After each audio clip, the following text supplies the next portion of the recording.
Hello, everybody. It's a pleasure. Hi. First, I want to check, can everybody hear me? Because we were having problems with that earlier. We're good? Yes. Just flag me if at some point you're losing me, all right? And I'll try Okay. to speak up.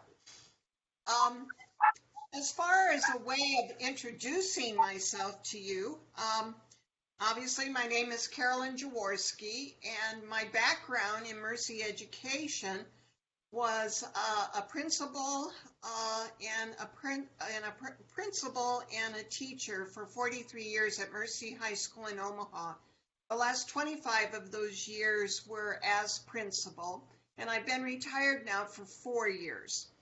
When Lisa Griffith called and asked if I would do this presentation, I was a little hesitant. I thought maybe I was not as current as I should be, but I do think that this topic of evaluation is rather timeless. And there are a lot of developments concerning evaluation in the educational setting. So it's really worth our time to spend a little bit of time together to kind of talk about evaluations and see how they're fitting into our school system, how valuable are they, and what are those challenges that we face with them? I love the prayer that we had because there's a line in the prayer that states, where relationship is conscious, needs are met. Where relationship is absent, needs go unnoticed.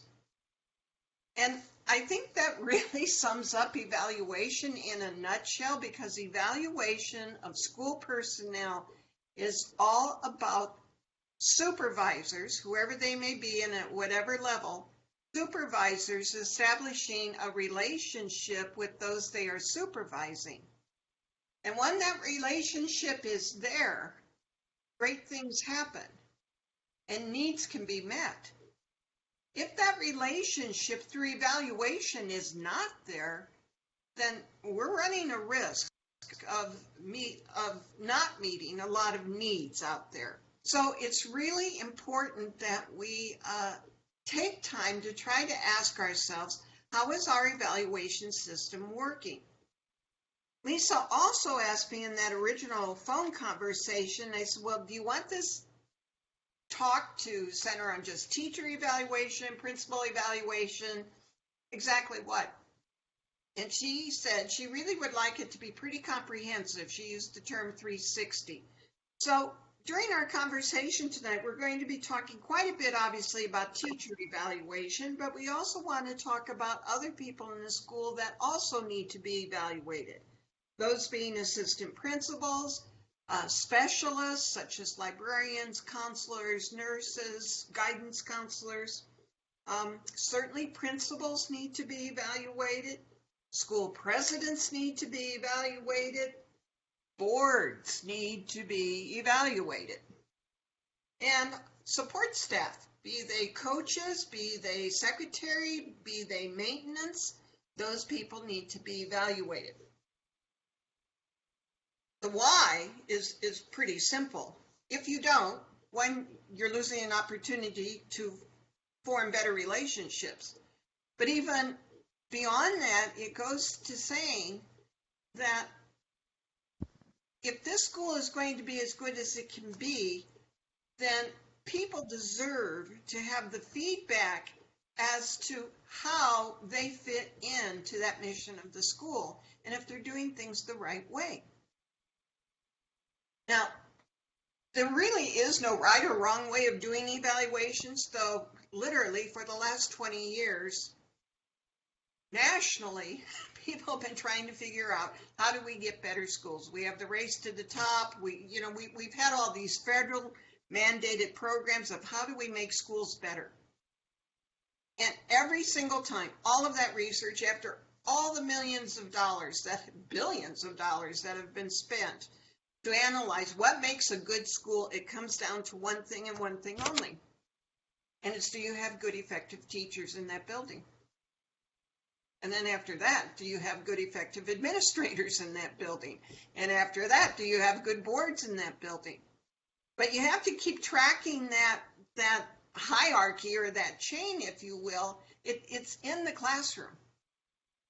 And so therefore your teachers really are the key element of making that school a good school, because kids are achieving, kids are learning. I think every single one of us, no matter how long you've been in education, we all know who the good teachers in the building are, and we all know who the weak teachers in the building are. Yet we seem to have a really hard time getting it down on paper of what makes this person an outstanding teacher and what makes this teacher a struggling teacher.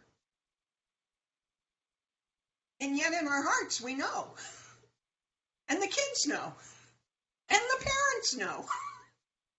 Everybody knows who the good teachers in the school are.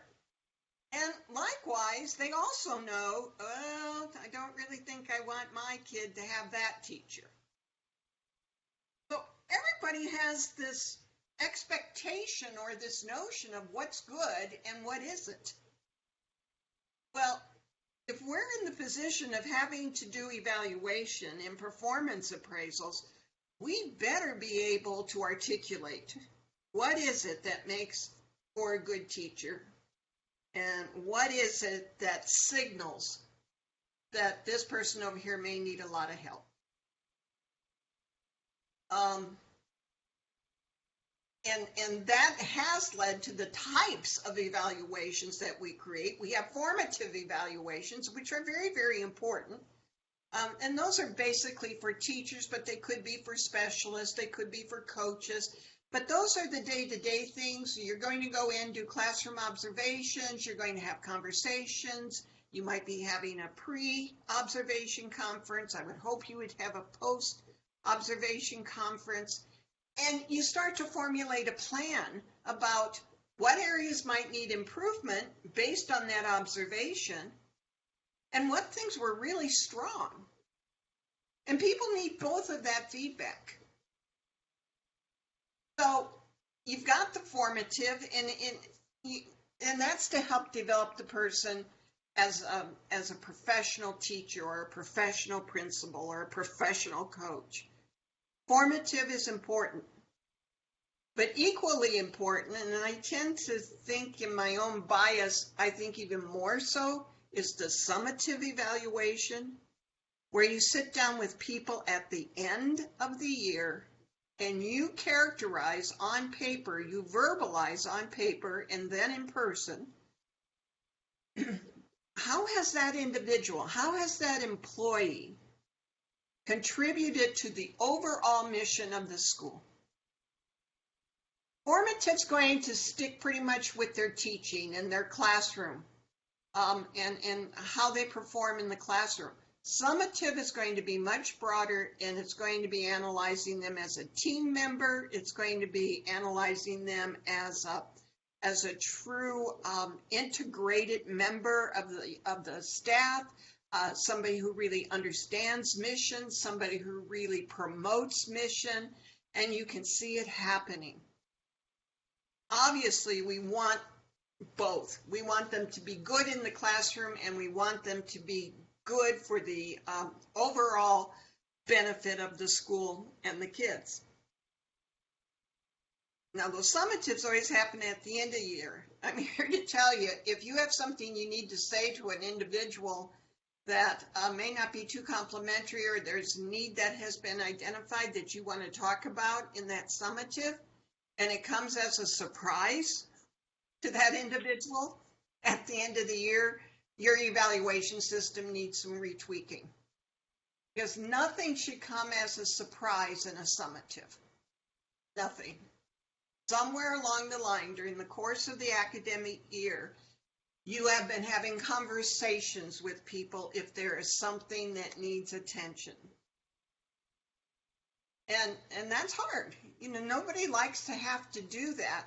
And because it's hard, and because sometimes it can be a little confrontational, we tend to shy away from it, and we just let it go. Well, we can't.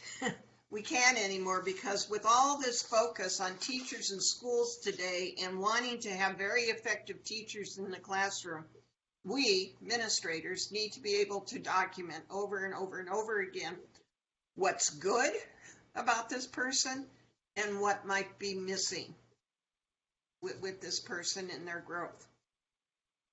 On the paper that I sent to you, I listed that grouping of people who need to be evaluated. And then next to it, I put down traditionally who does that evaluating, by whom. So for teachers, it's usually the principal who's going to go in and do those classroom evaluations. But those other people after the principal's name, they too, it's perfectly legitimate for them to go in and to offer evaluations. Certainly department chairs, curriculum specialists, but they should have some training in evaluations. You just don't say, call up somebody and say, well, you go in and see how Amanda's doing in her classroom. You've got to sit and train people to become evaluators. That's one reason why you don't see peer evaluation listed down as one of my options here.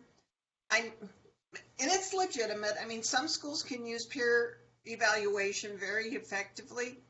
I just never got the grasp of it, my staff. We tried it a couple of times, and what my staff didn't like about it, it was very well explained that this is peer-to-peer. It's supposed to be very, very friendly. It's just an extra set of eyes and ears in your classroom. It's going to be a very professional conversation we're going to have about the lesson after it happens. But the minute somebody starts to judge somebody else's work, that person who's doing the judging is slipping into a bit of a supervisory role. And my teachers didn't like losing that peer-to-peer relationship. They didn't want one person ahead of another. Now, some staffs, it works perfectly. But again, if you're going to do it, I think you have to have some very, very clear rubrics for them to be watching for. Does that make sense? Does anybody use peer evaluations out there? Anyone? Carolyn, we did actually when I was the principal, but we actually had someone come in and do training with the entire faculty. So we had the peers go in. They would pair themselves up so that they knew who was going to be their peer evaluator. But that was not the only evaluation that they had. It was a written evaluation, and it was submitted to the office, to the principal, as well as to each other. But it was not, we definitely made sure that there was also an administrator who did evaluate them. How did your staff react to it? They loved it. Good. Yeah, they did. And actually, I think we actually gave them the option, and they were the ones that wanted to do it. So, and it was helpful. Good, good. Maria? In our school, when the supervisor comes to evaluate, the person being evaluated can choose some, or has an option of choosing someone to be a part of the evaluation. So I guess because they can choose who comes and they probably trust the feedback of the person, it doesn't seem to, it works. It works. Yeah. Yeah, yeah. Well, and I think you've gotten right to the heart of the matter, Maria. You know, there is no right or wrong way to do evaluations. The important thing is that you find a system that works. And I hate to disappoint anybody if they think that this presentation that I was going to offer an instrument or a form that would be ideal to use, because I don't think one exists. I think our public school partners, because they work in districts, they have to have a uniformity across from school to school to school, and they keep trying and trying and trying to come up with this perfect instrument that will apply in all schools and all places. And, that's just really, really hard to do. And I think much of that is true for us because we're all in very unique situations. We all have very unique people working in the buildings. And so to develop, you have to have an instrument. You obviously have to have a format, but it's something that you need to create locally. I really believe in that. And part of that is just from my own experience. I searched for years trying to find a perfect instrument to use. And what I found myself doing, I would take a little bit, and you can find them, they're out there. Oh, just Google teacher evaluations, and they will pop up all over the place.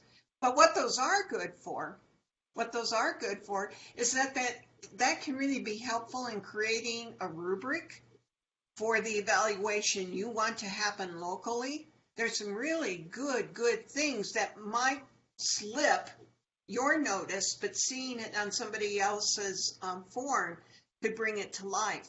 So they're excellent resources, but I would caution you in trying to go to what almost a commercial made evaluation form that's full of check marks, because it seems very rote. I've never seen my teachers anyway, didn't respond very well to that. They felt, a check mark, really? And it doesn't differentiate enough. If you put down an unsatisfactory or a fair instead of a good or an excellent or a superior, you really have to be able to explain that. Otherwise, it means nothing except that a person's feelings got hurt. And that whole human side of us comes out in any evaluation. You've all been there. We've all been evaluated too. And you can have 1,000 wonderful things said about you, and then there's this one little negative thing that might show its face. And I mean, that just haunts me. But we're like that. That's just all part of our human nature. And anybody being evaluated is going to go there. So I think that's why I really lean towards narrative evaluations more than forms and check marks. I think if you can just sit down with a word processor and your notes, if it's a classroom observation and you're doing formative, then to work from your notes from that observation and just on paper give your opinion of what you saw and any ideas for strength or areas needed for growth. The people that I would consider my strongest teachers loved those. The teachers that I considered my weaker teachers never felt they needed any improvement. It's just one of those things. Now, we talked about, so other people can help do the evaluations. Obviously, time is always a factor when trying to work evaluations in. So it's okay to delegate other people to help you evaluate. The important thing is that everybody gets evaluated at least once a year, ideally twice a year, one formative and one summative. But let other people help you.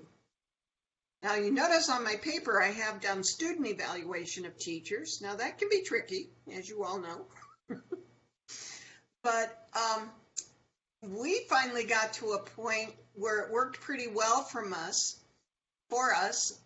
What I asked the teachers to do is at the end of each semester to, on the last day of class or this, right at the end of the semester, 2 or 3 days before the end, to ask their kids to fill out an evaluation about the class, the teacher, and the content for the semester. How do they feel? And I did have an instrument prepared, a very open-ended instrument. If they wanted to use it, if they wanted to create their own, they were free to do so. So all the teachers did this, but I didn't ask to see those evaluations. That was for their information. What I did ask the teachers to do was to compile the results of those evaluations. And then the teacher and I would sit down having a conversation about, what did you learn from your kids? Are you going to take any different direction second semester based on what you learned from first semester and what the kids are telling you? What did they say were your strengths? And again, the good teachers were all over that. My more marginal teachers would say, oh, they all love me. And the class was great. And I'm going to do exactly what I did first semester. We're just going to repeat it second semester. Well, you know better than I. Those are just all warning flags. So, but, the kids know what's going on. I always like to tell this story. I had a Spanish teacher once who, she really did not have good relationships with the kids. She knew her subject matter, and this is where it always gets tricky. She was good with the subject matter. She could really teach Spanish, but she just had this quirky way with the kids. They just didn't relate to her. They didn't find her very friendly. She was pretty stern. And I walked into her classroom once to observe, and the kids were all coming in. They sat down, and class started. And the teacher just put on this huge grin, and she welcomed the kids in the warmest way. And the kids, the heads were snapping. What's this? This never happens. So the kids tell you an awful lot. And parents can evaluate teachers. Now, sometimes that will not be on a regular basis.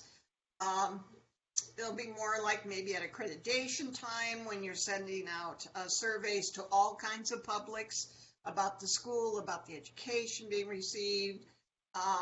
It'll usually be through the open-ended section of those surveys that people might take an opportunity to write a comment if they have a concern or if they have a praise for a particular teacher. You can gain quite a bit of that. I don't think it's a good practice to poll the teachers on a regular basis about teachers. Just make sure you have an open door policy. If they have any concerns, they can come see you. And they always find you, they do. They'll find you at a basketball game. They'll find you at the volleyball game. They find you at the concert. They find you at the play. So they don't have any trouble finding you. So, but take their, those brief little conversations in those social settings, that's valid information. You can hold on to some of that. But if it's something the teacher should know, I wouldn't hold it from the teacher. Otherwise, again, if I try to slip that in at the end of the year, and the teachers, well, why didn't you tell me this back in November when you say this individual told you this? Well, that person has me. I should have told them in November. Okay, just going down the list there, assistant principals are normally evaluated by the principal, but again, teachers can evaluate assistant principals, and students certainly can evaluate assistant principals. Specialists, they're immediate supervisors. Now, what about principals? Principals need to be evaluated. Depending on how your governance structure is set up, usually in most of our schools, I think it's a president at the head of the school, and then the principal operates underneath the president. If that's the case, then it's the president needs to be evaluating the principal. But again, also input should be gathered from the teachers and from students and certainly from parents. What about the president? Typically, a board's going to evaluate the president.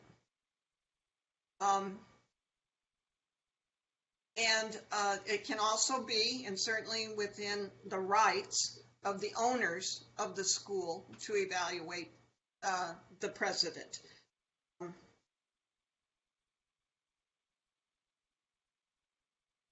And then the boards, Kim Baxter said to me, do we have quite a few board members on this call? No? Okay, we thought we were going to have more board members perhaps on this call. But if not, but let me just say then, boards also have to evaluate. Now the thing is, they usually evaluate themselves. So they have to be pretty schooled. Somebody has to be leading them in creating an instrument where they can determine whether or not they are fulfilling their role as board members. Now, where do you get these rubrics from? I'd say the best place for board members to go to, you go to the description of the role of the board. What's the board supposed to be doing? And then you frame some questions around that job description, that role description for a board, and you create some questions. You hand out a written survey to each board member, ask them to fill it out, how they view the board running, if everything's running smoothly, if they're getting accurate information, if meetings are handled in an effective way, if all members are equally informed, a gazillion things you could ask on that. But then the leadership of the board has to compile the results and make give a report then back to the board as a whole. Here's how we're sensing things. We're really strong when it comes to development. We're lacking a little bit in supportive leadership. Whatever it might be, all constructive, all to help keep moving things forward. And the owners, in this case, the Sisters of Mercy, again, depending on how you're set up governance-wise, but the owners could also come in and do an evaluation of the board if they so desired. Okay, let me stop. I ramble and I don't, I forget, I need to hear from you a little bit. Any questions about what we've said so far, or practices you've been engaged in that have been really effective?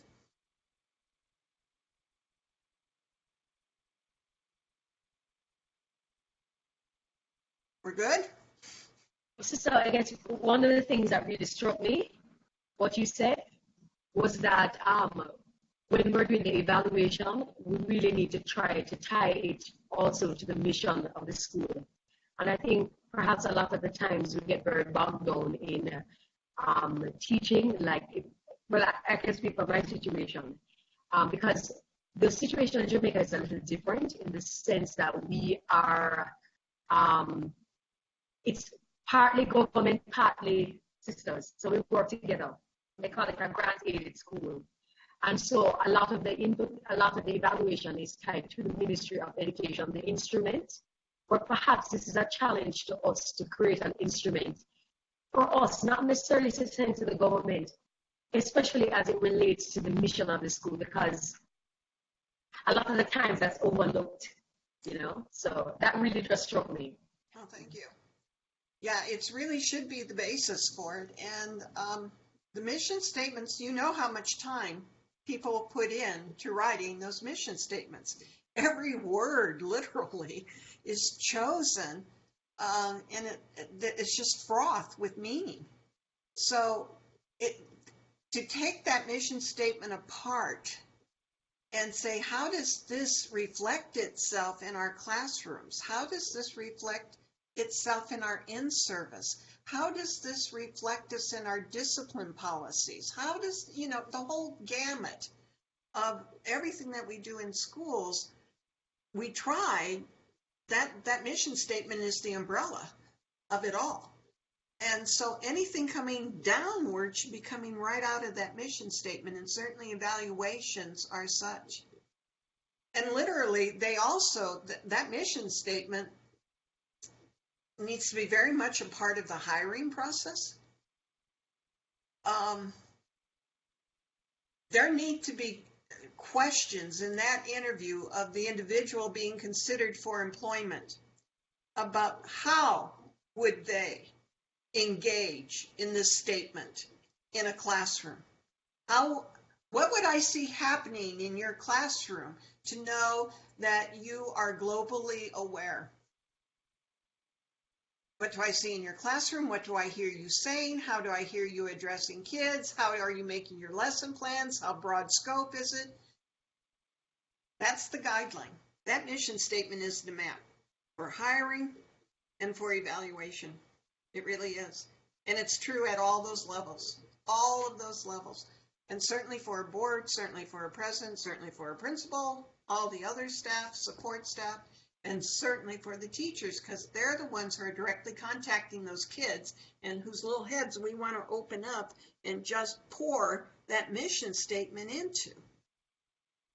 So, yeah, it's critical. And I think you're right. I think we tend to forget it. We work on those mission statements and we get them framed and they look very nice hanging on our walls.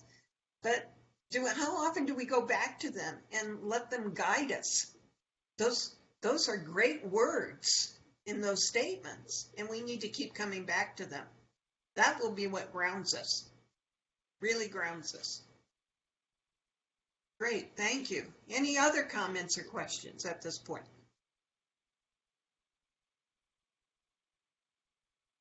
Great.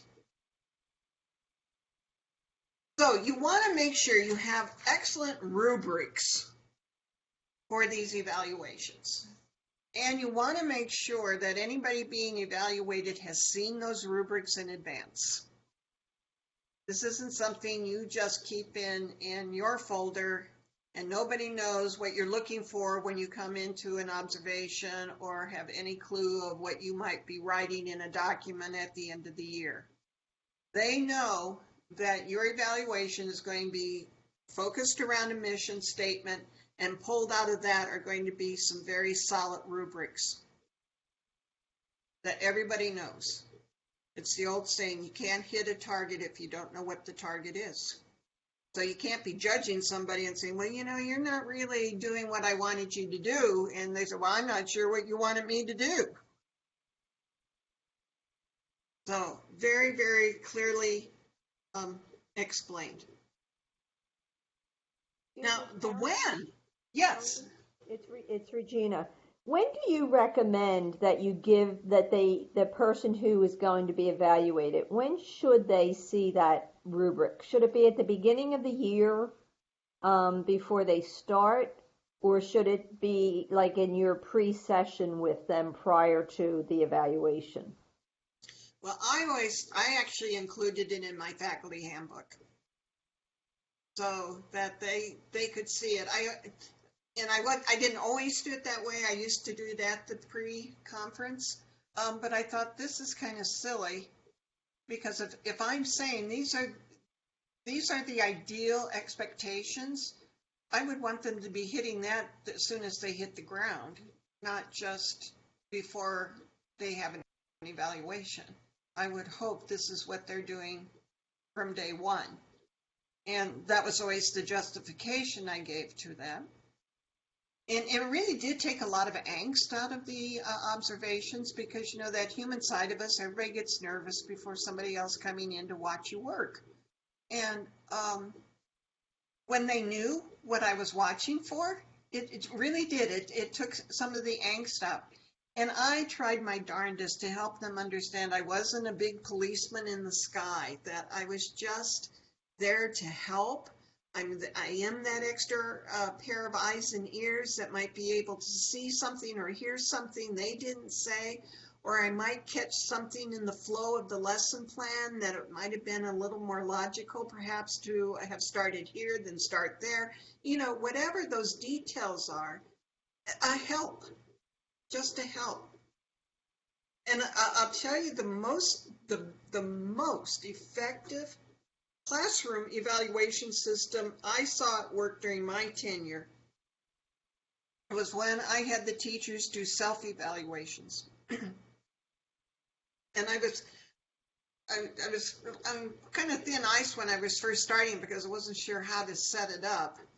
But what we ended up doing, this was back in the day of early video equipment, and I said, we're going to videotape your class. You're going to videotape your class. I'll make sure all the equipment's there. I'll make sure everything's set up. All you have to do is push the red button and go and forget about it. But then afterwards, I want you to find some time in the following day or two to watch yourself teach. And here's a rubric. Here's a form you can fill out that'll help guide you. It's based on the forms, the expectations we have in the faculty handbook. I want you to watch it and see how you're doing. Well, it's the old thing, a picture is worth 1,000 words.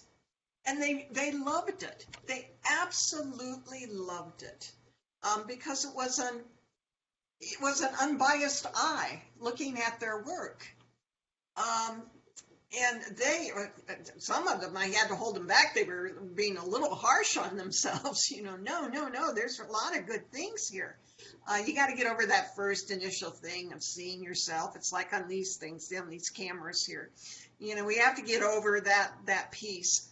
But once they did, and they really started watching for methodology and approaches and relationships in the classroom and their materials, and I didn't have to say anything but to reinforce their good points. They knew the other pieces they might want to work on, and they identified them, but I didn't have to say, oh yeah, you better, because that's not working at all. They're taking care of that. And there were some nice little sideline benefits from that. I had an elderly sister who was teaching in our English department at the time. And she had to go through the videotaping for the self-evaluations, and she did so very willingly. And she came in for her conversation with me after she had written up her report. And she got a little teary-eyed, and there was a little tear coming down her cheek. And I said, "Sister, what's going on?" And she said, "Carolyn, this was such a moving experience for me." She goes, "First of all, I had never, ever watched myself teach." And she goes, "But even more so, her mother was still alive. Her mother was well into her mid-90s. And she took that tape home and showed it to her mother. And her mother cried like a baby because Kateri had been in education for like 60 years at that time. And her mother said, "I have never, ever seen you teach. And you are beautiful at it." So that was a little sidebar and grace and benefit that nobody had expected would come. But it played out in other ways too. Wives took it home and their husbands got to see their wives teaching. Their kids watched them at work. It really was a fun adventure. But also it was very revealing to them. And as an evaluator, they're the best. They are the best.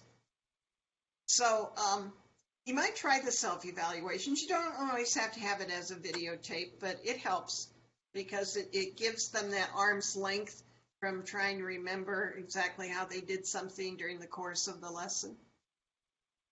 So I catch teachers doing that every once in a while, where now it's so much easier. In those days, we were lugging the big cameras and everything around, but they set up their iPhones and they record themselves now, and it's really a good opportunity, a great opportunity. Okay, now here comes the big one. How often should you evaluate? And there have been, again, this has kind of gone around the horn with a lot of different opinions. There for a while, when it was becoming obvious that school administrators were having such a hard time finding the time to do evaluations, everybody was scrambling to say, well, how do we get this accomplished without it eating up so much time? And what came down the pike there for a couple of years was, well, don't worry about your experienced teachers. Put your experienced teachers on an alternating every other year or every 3 years. You go in to evaluate them so that you don't have so many teachers to do. Well, after that was out in the field for a while, people said, this is not good. Everybody deserves to be evaluated annually, every single year. They deserve it. They deserve it. They deserve to know what their supervisor thinks of them. They deserve to know and to receive the praise that they richly deserve. And for those who are struggling, they need the support. So not to do it on an annual basis is cheating your people. It's just that simple. And it's cheating them in an area that is supposed to be administrators' primary responsibility, which is the instruction in the building. And the people who are delivering that instruction are those teachers. So they need to be evaluated annually. And all those other people do too. I'll tell you who I used to literally cheat on was my assistant principal. I knew her so well, and she knew me so well. And I kept thinking, oh, she doesn't need anything. That'll be one less that I have to write. She knows what I think of her. I think the world of her, and she does a marvelous thing, and I'm complimenting her all the time. And then it finally dawned on me one year and saying, this is not fair to her. She needs to have a portfolio that contains all these glowing comments of all of her hard work, and not just me taking it all for granted. So, you know, that was a rude awakening for me, that I had been so unprofessional in that realm when it came to her, because I knew her and I knew she knew what I thought of her, and I thought we were all good, but that was highly unfair. Highly unfair. So from that point on, she was in the rotation, or in the annual rotation of getting her evaluation, and she really valued it. Really, really valued it. Are you finding it hard to get annual evaluations in? I'm seeing nods. Yeah, it is hard. It's so time consuming. Anybody found any little tricks to lessen some of the time involvement?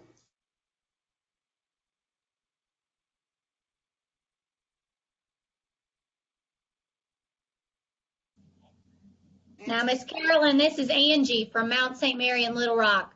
We are all probably sitting here thinking, gosh, we were hoping you were going to have the magic bullet and tell us what to do. I know that with teacher evaluations, they seem to take precedence here. And so I feel like our support staff kind of gets the shaft on not getting the evaluations. Yep. We have a mentor teacher, a teacher who is specifically assigned as a mentor to our new teachers. So in addition to having him in the classroom evaluating, as well as the assistant principal and myself, it gives 3 different people looking at him. It gives them kind of a support network. And we do really well with the teachers. It's the support staff. Yeah. I try to do kind of quarterly evaluations where we at least sit down and talk to each other. Good. About what's going on. Now, we've not formalized it to the point where it's in writing, and that's probably the next step I need to take. All right. And again, you might think of who logically could evaluate some of those support staff people. Where can it be delegated? Where can you get some help on that? Again, can you do a rotation that one year the principal is going to evaluate the secretary, and the next year it's going to be the assistant principal, and the next year, you know, to build some sort of a rotation based on job titles, people in your building, so you don't have to keep recreating that every year with new personnel. Yeah, but I commend you that you put the focus with the teachers, because if there needs to be a place for it to land, that's it. And I, you know, sometimes I'm just absolutely floored in talking with educators from the Mercy neighborhood. I've had people tell me they have been teaching for 15, 17 years, and they've never been evaluated. Never. You know, and that's like, whoa. How does that happen? And sometimes I think, and some of them have been sisters, and I think there had always been a hesitation along the line to evaluate the sisters, because they kind of play a dual role. On one hand, they're part of the ownership, and then on the other hand, they're a sister. And on the other hand, how well will they take from me what I have to say? And some of those sisters have been former teachers of ours. And so the roles are totally, so, you know, all of those little things start coming into play. But what ends up, you end up going years, and some people never get an evaluation. It's like Holly, my assistant principal, so many years, I just let it go. And then the other ones that are hard are those marginal teachers. You know that, because if there tends to be some confrontation needed, even though you might start out, that person could get hostile or angry or claim that you don't know what you're talking about and you don't have the right to say that. You still have to have those documents, because if you tend to move forward with any type of a dismissal or a non-renewal, you've got to have that backup documentation to prove it. And again, sometimes in private schools, we think, oh no, because we're on year-to-year contracts, we don't have to worry about that. It's annual renewal and we can decide to renew or not. At least here in Nebraska, what we have found out, there's a thing called implied tenure. And even though you don't have formal tenure, like the public schools have and like colleges and universities have, if you've had somebody on staff for 3, 4, or 5 years, and you don't have documentation anywhere that they've been an issue, that person works on the assumption they're going to be rehired. And so that's what they call implied tenure. And legally, it can be a sticking point for private schools. So just be aware of that. I was told very early on in my in my administrative career, if you've kept a marginal teacher for 3 years, they're yours. It's really, really going to be hard to start justifying now, year 4, year 5, year 6, that, you're just not cutting it. Just not cutting it. Well, I was for 3, 4 years. In fact, I actually have some evaluations that are pretty glowing. Which brings me to the point of, be careful of using unwarranted praise in evaluations. They've got to be honest, they have to be direct, they have to be succinct, they have to be understood. And not being ambiguous. Well, what does this mean? Does she think I'm good or does she not think I'm good? So you've got to have those. But annually. And the how we talked about quite a bit here, as far as, you got to develop your rubric, you've got to develop your instrument. I wish I did have the magic form for you, but you've got to create that locally. Seek teacher input on it, seek board input on it. And then the sharing, the conferences are so important, that you really are meaning that you can get to the heart of the matter in the conference. A time for praise, certainly, but if there's time for correction, you've got to get to it. And always have people sign. Whatever document you're using, you sign and they have to sign, so that it's legal, you've had the conversation. Now, if somebody disagrees with what you've said on their evaluation, they're free not to sign it. But then you make a note on that form that the individual was given an opportunity to sign and refused. Okay. Again, going back about 15 years, it used to be they would have recourse. They could take that to somebody else, but we stopped that. We just said, okay, you don't sign. And that's indicative of the fact that you're not in agreement with what this document says, but it still has been said.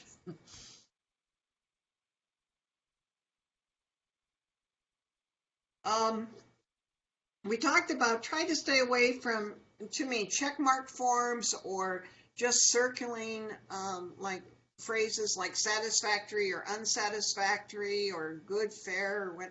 At least have 5 levels of if you're going to be circling things, at least have 5 rating down there, not 2, because 2 tells you nothing. Doesn't tell you if they're really good or really bad.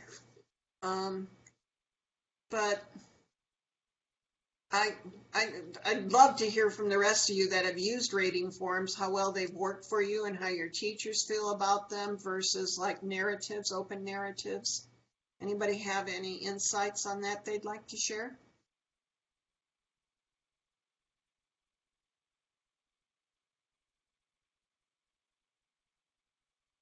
Well, sister, the form that we have is a check form, from 1 to 4. And what you said about having at least 5, is so important because it can swing either way so quickly with just 4 points, you know? And so sometimes it really isn't, sometimes the person is weak in an area, but because it's just 4 things, it just swings either way. So having that pride is probably a good thing, you know? Yeah. And then come out looking peachy and you're like, no, that's not what it's supposed to be. Oh, man. Yeah. Thank you. Anybody else? Rita? Yeah. So I have abandoned the checklist because it did not go well my very first year. And I just decided to use it because I didn't want to come in and change things. So it's been a learning curve. It's been 15 years and I'm still trying to figure out what's the best thing. But over the last 3 years, I think what's really, really worked and the teachers appreciated are informal walkthroughs that allow me to at least connect with the teachers at least twice a year. So there's an informal connection. Now that's a checklist, but it allows me to write comments. And then we have a short feedback meeting immediately after. Great. But at the beginning of the year, I give them this comprehensive, it's got 4 categories. The first one being spiritual, and the rest being instruction, communication, and then it's a self-reflection. I'm sorry, we don't even call it an evaluation. We call it a self-reflection. And I tell them, this is your opportunity to tell me what I don't see when I pop into your classroom. And they've truly appreciated it. And you're right, it's so true. My exemplary teachers love it because theirs is like 5 pages long. And then my not so exemplary teachers hate it and they feel like it's just another task that needs to be accomplished. But I've been here 15 years as a principal, and I do believe that this has been what works for me, or what has worked best. And that informal walkthrough, they appreciate, because that's where we're making our connection. And that short feedback meeting, even if it's just 2 minutes right after, they really appreciate it. Boy, I really commend you for that. And those are powerful. We used to call them drive-bys, but then again.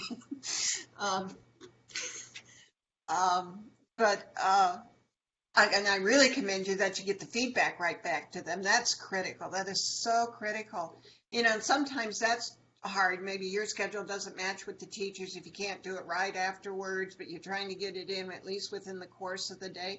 I think if you can't get it in face to face, then I would send a quick little email about it, or I would send a text or something so that teacher knows your reaction to what you saw going on in there. And you can file those, just put a PS on there. I created a little symbol, which was the hashtag. That was before hashtags became so popular. But if my email had a little hashtag on it, they always knew that was going in their file. That what I'm saying to them is going into your file.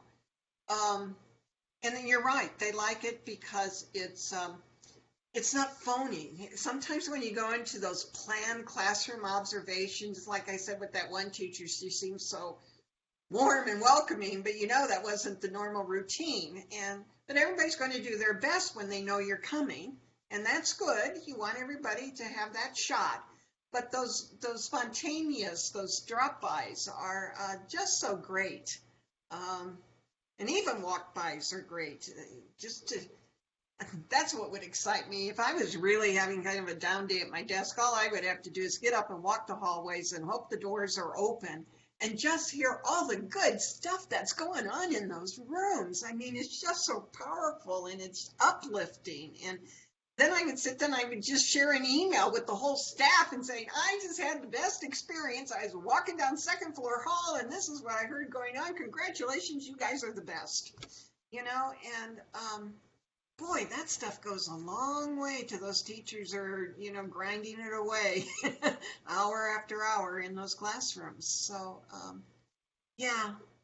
And it's very humbling when you think of literally the power we have within us to really help somebody else or to really make their day.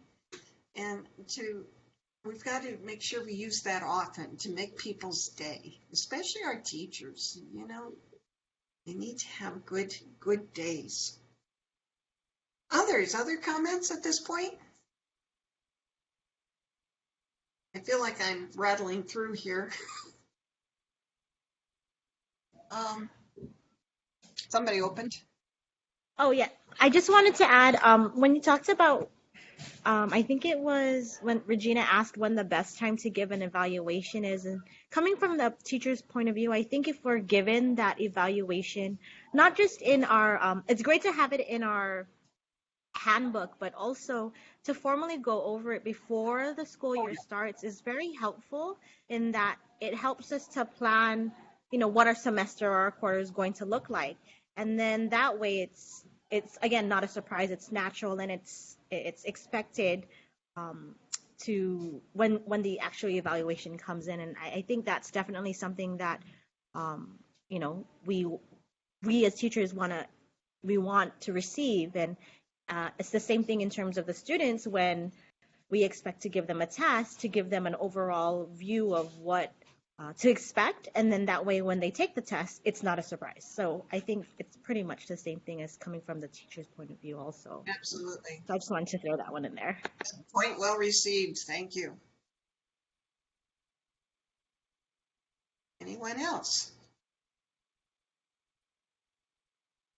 Well, you see how this all ties in with relationships. I saw a poster the other day and it said, if you act like you don't care, you don't. And I sometimes think that if we don't spend enough time with our teachers and our assistant principals and our secretaries and everybody else, but we've got to spend time with them and we've got to be building those relationships as a signal that we do care. Because without that, it's really easy for people to think, well, she doesn't care what I do in my classroom. She's never around. And she doesn't care how many screw ups I did on the Xerox machine today. She doesn't know. Being involved with somebody shows you care. Asking about how their day went shows you care. Offering to help shows you care. Offering to give advice shows you care. Offering to listen shows you care. And that's what builds a relationship. And I think that's what makes all of our Mercy schools so powerful, because those relationships are built on such solid ground. First of all, great hospitality of making people feel welcomed and belonging, that whole sense of belonging, so that those basic needs are met so that people are open to learn. You can't learn if you're worried about nobody likes me, I don't feel good here, nobody's talking to me. And that goes for teachers feeling like they belong as well as kids feeling like they belong. And, just going back to the point about this advance notice of how you're being evaluated. Now, my instrument would tend to change almost on an annual basis, but I've been known to share my latest evaluation form with new hires as they were getting further along in the process. I would say, here's what I look for in a teacher. Can you meet it and how? It's an excellent interview question. But that's our most important role, is to help those teachers and to help everybody in that building serve those kids. And they need to do it if it's on track or if it isn't on track. And if it's not on track, we've got to get rid of them. You just do. And we've all been there.